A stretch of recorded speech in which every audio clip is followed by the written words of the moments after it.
갑작스럽게 자금을 필요로 하는 순간이 찾아오면 누구나 한 번쯤은 당장 사용할 자금이 부족해 난처한 상황을 겪었던 적이 있을 겁니다. 이러한 상황에서 손쉽게 쓸 수 있는 자금이 있으면 도움이 되겠다 싶은 생각을 해볼 수도 있는데요. 일상생활에서 생각지 못한 이사 비용, 병원비, 납부일이 임박한 공과금 등 급하게 처리해야 하는 지출 내역이 생각보다 많다 보니 당일 급전대출을 이용하는 경우가 종종 있죠.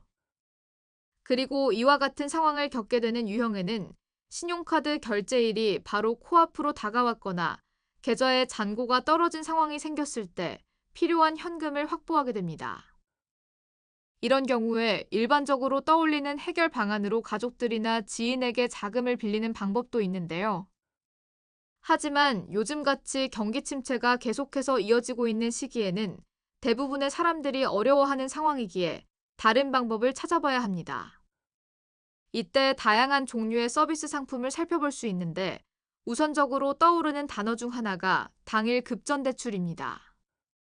이 단어의 개념을 자세히 알아보면 단순히 빠르게 돈을 빌린다는 개념에 그치는 것이 아닌 실제 금융 서비스 상품군의 구조로 자리 잡고 있습니다.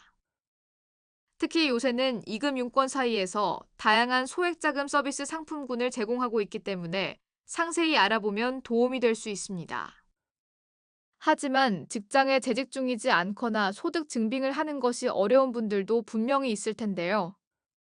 이런 조건들을 확인해 봤을 때 실제 금융 서비스 구조로 자리를 잡게 되었다는 점에서 최근 더욱 주목을 받고 있습니다. 일금융권에서 제공하는 상품의 경우 아무래도 신용 평점과 소득 기준, 재직 상태 등의 까다로운 심사 조건을 요구하는 경우가 많기 때문에 유의해야 할 부분이 많습니다. 그래서 당일 급전대출을 활용해 대책을 세우고자 하는 분들이 점점 늘어나고 있는데요. 이와 관련하여 자금을 마련하려고 신청해봐도 당일에 필요한 경우 현실적인 측면으로 보았을 때 아무래도 장벽이 높을 수밖에 없죠. 반면 이금융권에 속하고 있는 은행사 또는 캐피탈, 보험사, 기타 금융사 등은 상대적으로 심사 기준이 유연한 수준입니다. 그리고 모바일 어플리케이션 플랫폼을 편리하게 지원하고 있으며 신청 시스템이 잘 구축되어 있다는 점에서 접근성이 좋다는 특징을 보이고 있습니다.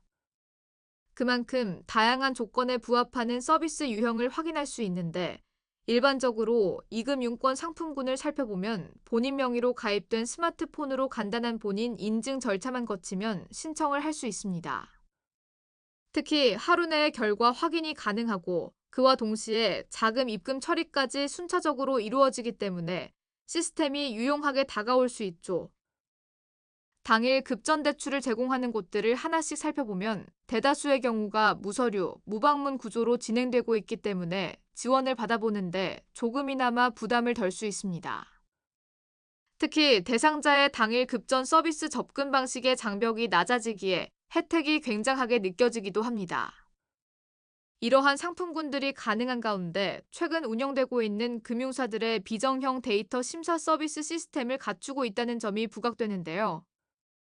이전과 같이 소득증빙 서류를 직접 준비해서 제출하지 않아도 본인의 통신 요금을 납부한 기록을 비롯하여 간편결제 사용 이력 등을 바탕으로 이루어지고 있습니다. 이런 심사 절차가 일정 수준 영향을 미치며 점차 보편적인 측면에 다가오고 있는 만큼 당일 급전대출을 이용하는 데 제약이 크게 발생하지 않습니다. 그래서 일반적인 수준 이하의 신용평점을 보유하고 있는 분들이라도 복잡한 서류 절차 없이 서비스 이용이 가능할 수 있습니다. 물론 부결되는 경우도 있지만 최근 6개월 이내에 연체 기록이 없고 꾸준한 통신 거래 내역이 있는 사람이라면 승인 절차가 수월한 편입니다. 당일 급전대출을 이용하는 과정에서 한도를 빠르게 확인이 가능하고 그만큼 유용한 금융수단이 될 수 있으니 알아보시면 도움이 될 것 같습니다.